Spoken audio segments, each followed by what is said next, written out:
الحمد لله. الحمد لله الذي هو أول كل شيء ووليه،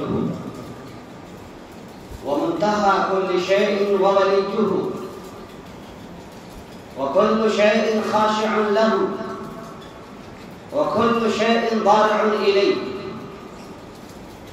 وكل شيء قائم به. خشعت له الأصوات، وكلت دونه الصفات، وظلت دونه الأوهام، وحارت دونه الأحلام. والصلاة والسلام على محمد بن عبد الله الأمين، وعلى آله وأصحابه ومن تبعهم إلى يوم الدين. أما بعد، قال الله تعالى في القرآن المجيد: أعوذ بالله من الشيطان الرجيم، بسم الله الرحمن الرحيم.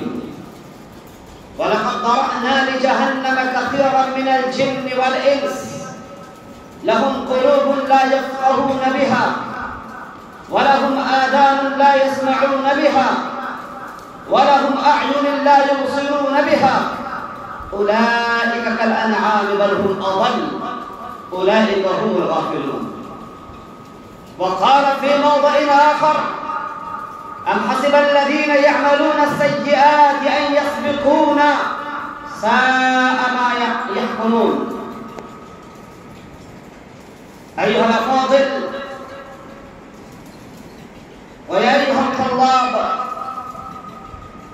عباد الله، أولا أوصيكم ونفسي بتقوى الله، لأن الله سبحانه وتعالى يركز عنايتنا على الاتصاف بهذه الصفة الجليلة السماوية الربانية النبوية، وهي صفة التقوى، كما ذكر القرآن مرارا وتكرارا. أعوذ بالله من الشيطان الرجيم، بسم الله الرحمن الرحيم.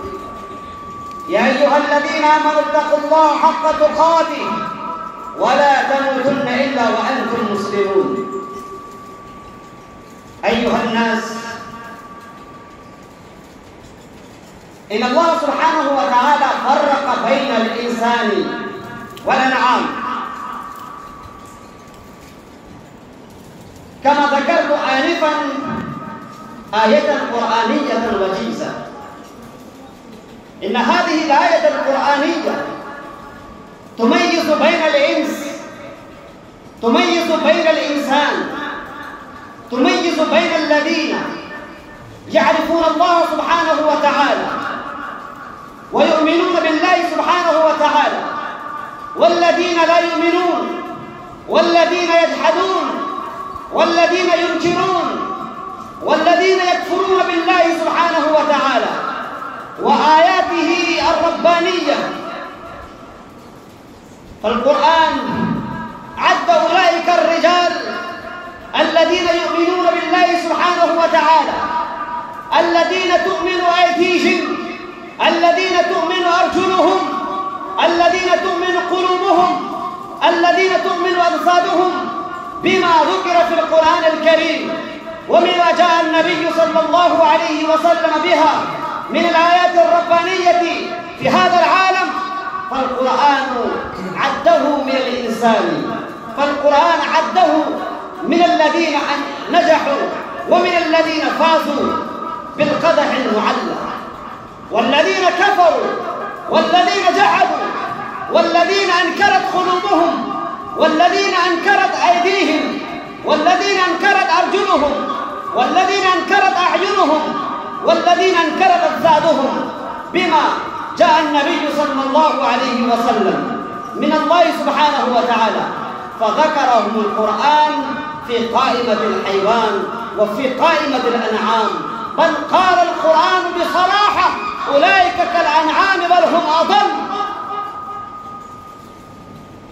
فهنا نشاهد كثيرا من الرجال الذين يتمتعون بالثروات والخيرات والأموال والمادية الكثيرة، فإنهم يظنون وإنهم يحسبون أنهم من الذين نجحوا أنهم من الذين أفلحوا، أنهم من الذين فازوا. رغم ذلك إنهم ينكرون الله سبحانه وتعالى، رغم ذلك إنهم يجحدون الرسول صلى الله عليه وسلم، رغم ذلك إنهم يطغون، رغم ذلك إنهم يعصون، رغم ذلك إنهم من الذين يخرون، وإنهم من الذين يمشون تكبرا وكذلك افتخارا في هذه الأرض. فقال القرآن عنهم هؤلاء إلى الأنعام بل هم أضل. وإن القرآن الكريم تواعد مثل هؤلاء الرجال في موضع آخر في سورة العنكبوت: أم حسب الذين يعملون السيئات أن يسبقونا ساء ما يحكمون. هناك كثير من الرجال إنهم لا يزالون يظلمون على المسلمين، إنهم لا يزالون يظلمون ويستهينون على هؤلاء الرجال، على هؤلاء النساء الذين يؤمنون بالله سبحانه وتعالى.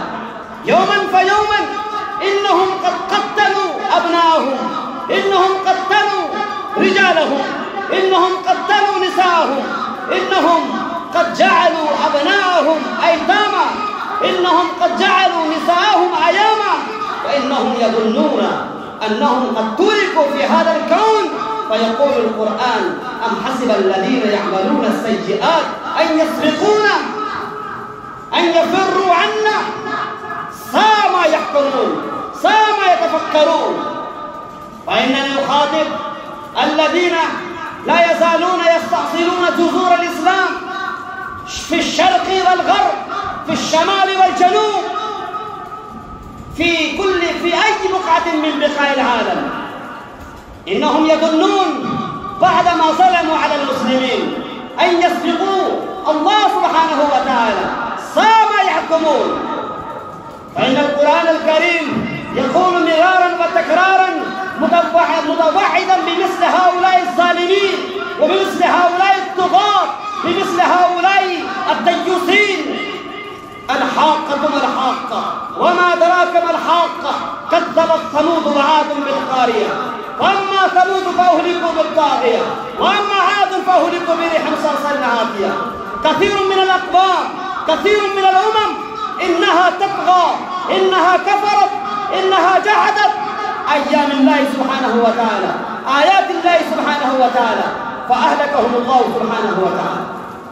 فلهؤلاء الرجال الذين لا يزالون يظلمون على المسلمين في أي أرض، في دولة هندية أو في دولة عربية أو في دولة أمريكية أو في دولة بريطانية، في أي دولة، الله سبحانه وتعالى يأخذهم أخذ عبيد مقتدر. أستغفر الله لي ولكم ولسائر المسلمين من كل ذنب فاستغفروه إنه هو الغفور الرحيم.